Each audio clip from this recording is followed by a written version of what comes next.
Good morning, and welcome to World Cup Daily from Stoppage Time News. Everything you missed overnight, in one sitting. Coming up, the wait is over. The World Cup quarter-finals are here, and France against Morocco gets the last 8 underway today.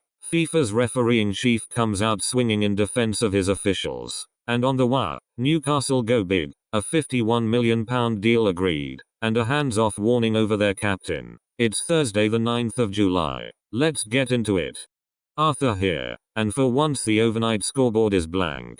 No football was completed while you slept, and that is the calm before the storm, because the last 16 is done and the World Cup quarter-finals begin today. 8 teams remain, and here is how they line up. First out of the blocks, France against Morocco, in Boston, later today. Then the pick of the ties for England fans, the Three Lions against Erling Haaland's Norway, in Miami on Saturday. Spain, the European champions, meet Belgium, and the holders, Argentina, face a Switzerland side that has quietly become one of the stories of this tournament. According to Opta, via The Guardian, the favorites to reach the semi-finals, in order, are France, Spain, Argentina and England, but the paper stresses that every one of the 8 has a genuine strength to lean on. From Swiss pace to Spanish defending, the BBC's reporters in America spent the morning asking a simpler question. Are France actually beatable? The overwhelming favorites have looked imperious, but knockout football has a habit of ignoring the form book. No goals overnight, then, but by the time we're back tomorrow, the first of these 8 will already be gone. Let's dig into today's opener. Now to the story of the day, and it is the tie everyone has circled. France against Morocco, the quarter-final that kicks off the last 8. The Guardian calls it a fixture that sums up this diverse, multicultural World Cup. 2 nations bound by history and migration, meeting with a semi-final place on the line. France arrive as overwhelming favorites, with Kylian Mbappe chasing a 3rd consecutive World Cup semi-final and leading the Golden Boot race. But both camps took hits before kickoff. FIFA rejected France's appeal to overturn Michael Olise's yellow card, so he plays on a booking. And Morocco, the side that knocked out co-hosts Canada to get here, will be without the suspended Ismail Sabri, a real blow to a team that has ridden its togetherness this far. Morocco have surprised everyone once already at this tournament. France know another off day could be punished. FourFourTwo put it in one line. Can Mbappe inspire Les Bleus, or does the fairy tale get another chapter? We find out today. Kate, what's moving on the wire? Thanks, Arthur, and it is busy on the wire this morning, so the usual reminder, these are reports, not done deals. The big one is on Tyneside. The Guardian says Newcastle have agreed a deal worth £51.5 million for Freiburg's Johan Manzambi, a 20-year-old Switzerland international and one of the breakout stars of this World Cup. And in the same breath, Newcastle are sending a message. Bruno Guimaraes is not for sale.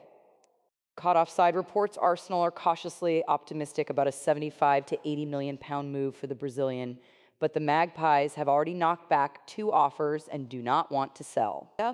Elsewhere, ESPN says Manchester United and Chelsea have agreed a deal for midfielder Andrey Santos. The Guardian puts the initial fee at around £48 million. And staying at Old Trafford, The Guardian reports Marcus Rashford is expected to start next season back at United, reintegrated under Michael Carrick after his time away. Nothing there is signed and sealed this morning, but Newcastle's summer just went from simmering to boiling. Quick hits before I hand back. A marquee move in the women's game. 2-time Ballon d'Or winner Alexia Putellas has left Barcelona to join London City Lionesses, with the BBC, ESPN, and The Independent all confirming the deal. In Westminster, the papers are getting carried away. The Prime Minister, Keir Starmer, has hinted at a bank holiday if England win the World Cup, though he says he does not want to jinx it and to ask him again if they reach the final. Refereeing is back in the spotlight too. FIFA's chief refereeing officer, Pierluigi Collina, has come out fighting, insisting his officials are not influenced by anyone and that nobody can question the integrity of the decision-making after the storm around Argentina's win over Egypt. Lighter news from the England camp, where John Stones has been explaining that viral dressing room prank that briefly stunned Thomas Tuchel. Good vibes in there, he says. And spare a thought for Canada's Alistair Johnston, who says an airline flew him to the wrong city and lost his bags on the way home. Back to you, Arthur. Thanks, Kate. So, what to watch? Today belongs to France and Morocco. The quarterfinals are finally here.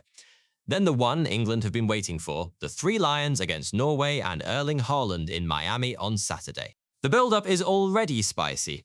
Reece James, Declan Rice and Mark Guehi all sat out training in Kansas City on Wednesday. Norway say a sickness bug has swept their camp, and 30,000 England fans are set to descend on Miami for what should feel far friendlier than the Azteca. Spain against Belgium and holders Argentina against Switzerland complete the last 8 across the weekend. The race to the last 4 is on. We'll have it all on shorts through the day and back here tomorrow morning. Stoppage time news before the final whistle.